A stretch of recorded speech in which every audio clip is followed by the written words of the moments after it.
vision for the social registry came from our chief minister, who's himself very technology savvy, as you must have heard in the opening session by the chief guest in the morning. The social registry keeps socio-economic data. It keeps that data of a family which is relevant for determining eligibility for government schemes and benefits. It links that data to the Aadhaar, to the mobile, and to the bank account. Along with that are certain other data points, caste for example. There are benefit schemes or eligibilities which are targeted towards particular caste categories in India. Then there is income, and income is something that can change every day. So we do keep income data. We also keep occupational data. We also keep qualification data. And the data is first provided on a voluntary basis. So it's up to the family whether they want to be a part of the social registry.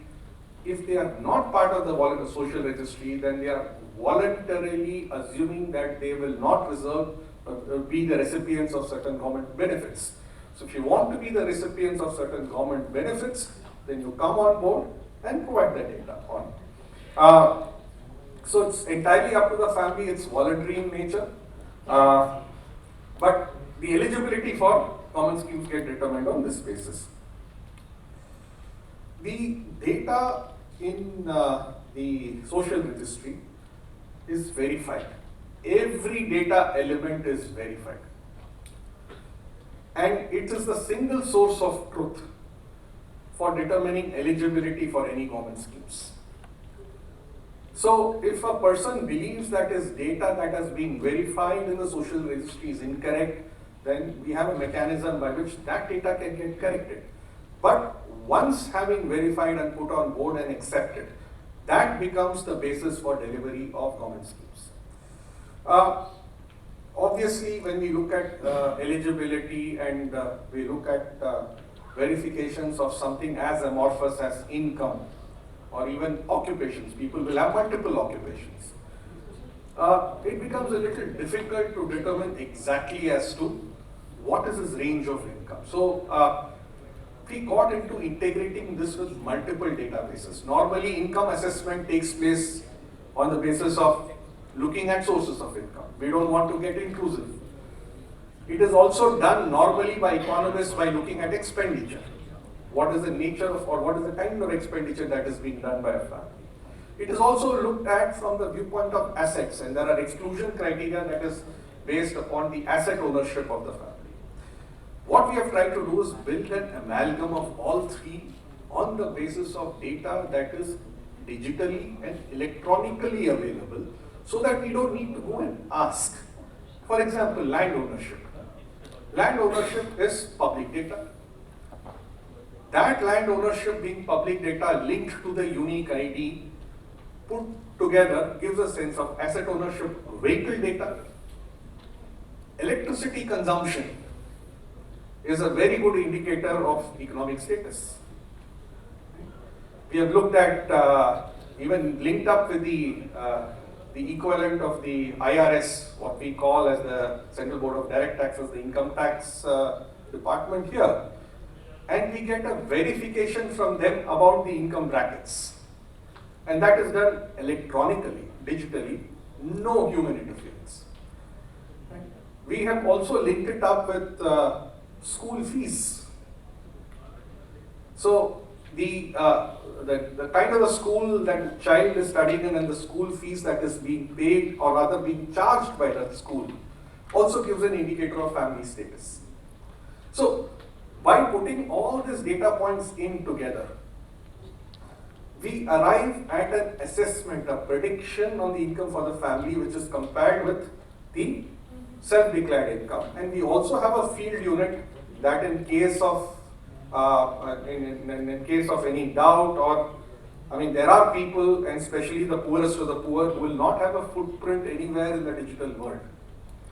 And the only way you can reach out to them is actually go ahead and do a field level check. So even that gets done and the data is being put together, and it is dynamic, it gets changed or it gets modified every day. So for example, every birth that happens, at the end of the day gets automatically picked from the birth registration system and the social registry gets updated. Automatically. Similarly, in case of any death in a family, same thing happens. In the case of a marriage, you've linked it up to the marriage registration system. So by doing this, we get into a position wherein the determination of eligibility for schemes becomes automatic. For example, the public distribution system as it would operate till the time the social registry came about was that the families had to go and apply.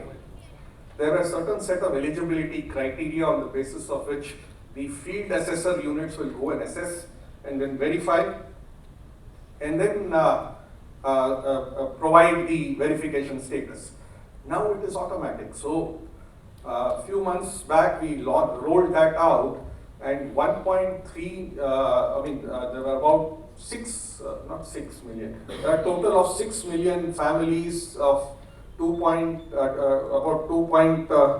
about 27 million individuals who form part of the social registry in Haryana. And we were able to identify 13 million individuals comprising from 3 million families who are recipients of the benefit automatically.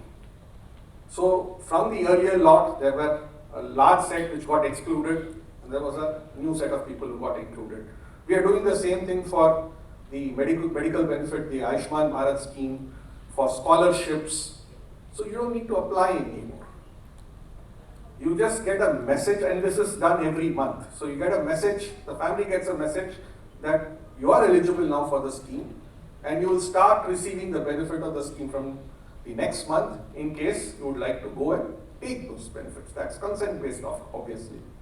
So the bridging of the problem from identity and jam to identification has been attempted through the social registry. It's still in the works in the sense that we've gone through a process of trial and error before we have reached a situation wherein we can say that we have rolled it out and we have gone ahead in the process of actually making it fully functional.